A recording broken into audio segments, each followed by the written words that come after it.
If you look closely, you'll see the storm approach. Some will look away from the ensuing disaster and persist that everything is just fine, nothing to worry about, nothing to prepare for. Those who pay attention see the stock market becoming more volatile. They see the geopolitical tension rising. They see the panic in the paper currencies as they try to find a natural balance, then get readjusted by the machines. Soon, citizens of all major cities will feel the earth rumbling under the heels of the angry mobs. You came here for the truth, so let me unveil that for you. Today we will talk about this geopolitical tension as this system is collapsing before our very eyes. Now, the first article of the day is talking about this vote that's taking place right now. And we're talking about the EU. We are talking about Britain specifically. Let's get into it right away. I'm sure many of you know where I'm heading with this. Let's just cover the article for a brief moment. Prime Minister David Cameron vowed to wage a relentless campaign to keep Britain in the EU after striking a deal with the fellow leaders he said would transform the country's relationship with the 28-member bloc. All of these deals simply make it worse for the citizens every single time, so let's continue on. The deal, which followed 2 days of round-the-clock negotiations, paved the way for a June referendum in Britain on the country's long ambivalent membership. If it leaves the EU, it's going to be the first to do so, and its departure would trigger a broader unraveling at the worst time possible. So we have had the EU. That's been a mistake since the beginning. It's been a disaster. The euro, even worse, having one currency, one interest rate for varying set of countries doesn't make a single ounce of sense. And we can see that since the introduction of the EU, everything's been worse. In fact, what I would suggest is that, number one, you don't need an EU to have collaboration between nations. Outside of the EU does business with other countries. So you don't need that. And also, we have to get into the fact that there isn't a... Let's say that those in control of the EU are unelected. So you have all these countries in the EU that are really not even in control of their own countries. That's the worst part about this. And they make deals here and there, but it's not loosening the grip. In fact, every time it seems to be tightening the grip. So there are thousands of articles written about what happened. You could watch all the news on this, but I'm going to show you literally one paragraph, which will give you a brief overview of this right here. The deal gives Britain a special exemption from Europe's vow of ever closer union, establishes a financial protection for countries that do not use the euro, and creates a national veto over EU legislation, and most controversially, gives Britain permission to limit benefits paid to immigrants from within the EU. So right there, you don't have to look anywhere else. Just understand that that's pretty much the premise of what happened.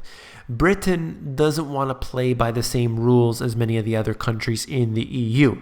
So it's willing to be within the EU, but under its own terms. I personally don't believe that there are many people that want to be in the EU. It's not really a choice. There's no vote that takes place.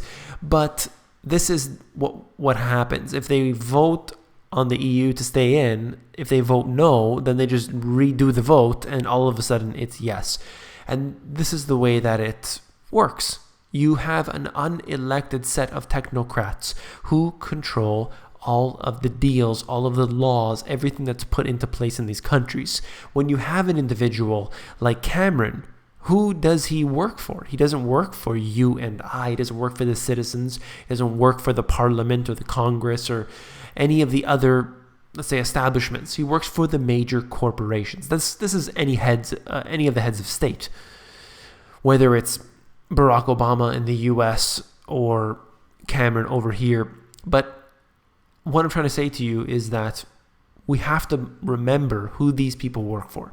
This is essential People argue about, is the left better or is the right better?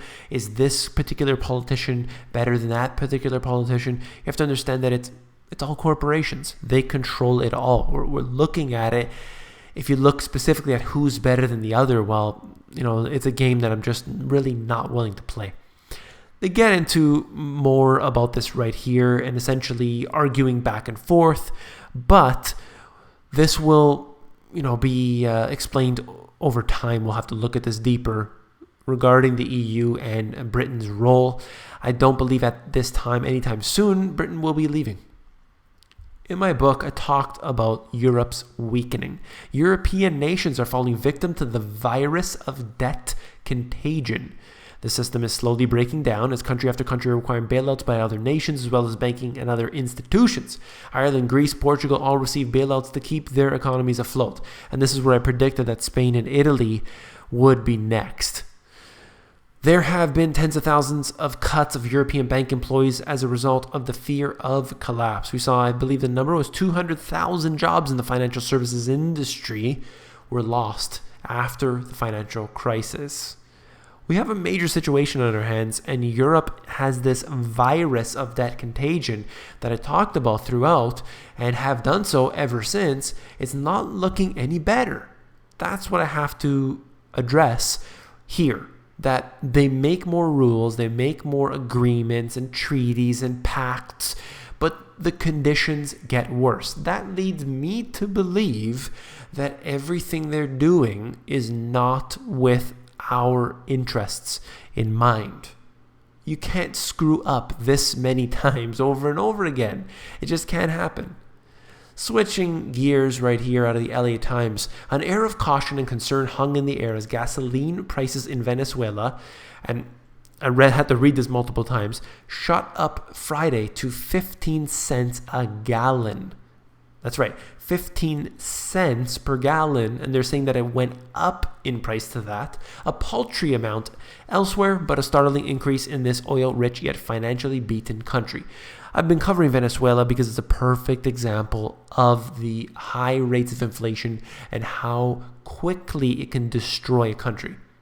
The price had been less than a tenth of a penny per gallon the day before. And history showed how abruptly Venezuela's mood could shift when the price of gasoline was adjusted upward. More than 1,000 people were killed in a week-long riot in the late 1980s when there was an effort to raise gas prices. So it goes from less than a tenth of a penny, so basically zero, up to 15 cents in a single day. What would happen if the gasoline prices or the food prices in your area did the same thing, that they went up so dramatically in literally one day? Well, you would have riots in the streets, and people don't believe that. But here is one factual example where 1,000 people are killed in a week in the late 1980s. This is what will happen in many countries around the world, caused by these technocratic elite. They know exactly what their plans are, whether it's through first a deflation and then a hyperinflation. Their plan is a little bit shady because we have to piece it together using circumstantial evidence, but it doesn't matter. We know what the end game is. To talk more about Maduro in here, but I'm not really interested on what his plans are other than to take more control over the country and cause more pain, more havoc. The president of France has planned to dilute the 35-hour limit on the working week, and ease firing rules is creating turmoil among the French unions and socialist lawmakers even before its official release. So they're trying to basically increase the workers above the 35-hour cap with minimal compensation and without prior agreement from unions. The bill is going to make it easier to shed jobs if companies see their orders decline, face new competition or technological changes. It could also restrict payouts to those who are fired. It's interesting to see how this works, and there are two sides to this. Obviously, people are going to be hurt by this. When you lose jobs, this has an impact on the economy. But at the same time, if a company can't really afford to pay you, well, they have to be willing to let you go. That's just the way it is. But if they're not able to let you go because they're forced to by some rule or anything, then you have companies who don't do so well and they have to shut their doors. And of course, that's even worse. So I do see both sides of this. And all I'm trying to say is that whenever you have government intervention, usually things get worse. You can plot that on any chart you want. But from what I've seen historically, anytime there's ever been government intervention, the fact remains is that things have gotten worse. That's all I want to say about this video today. If you found it informative, please give me a thumbs up. And last but not least, if you found the video informative, I know you'll find my book, The Money GPS, even more informative. If you head over to Amazon, you can flip through the pages of the book to see if you like it. Now, for those who are still here, just wanted to say thank you very much to each and every one of you who commented on the last video. I asked your feedback on the channel, and I got such a positive response, and I'm really, really pleased.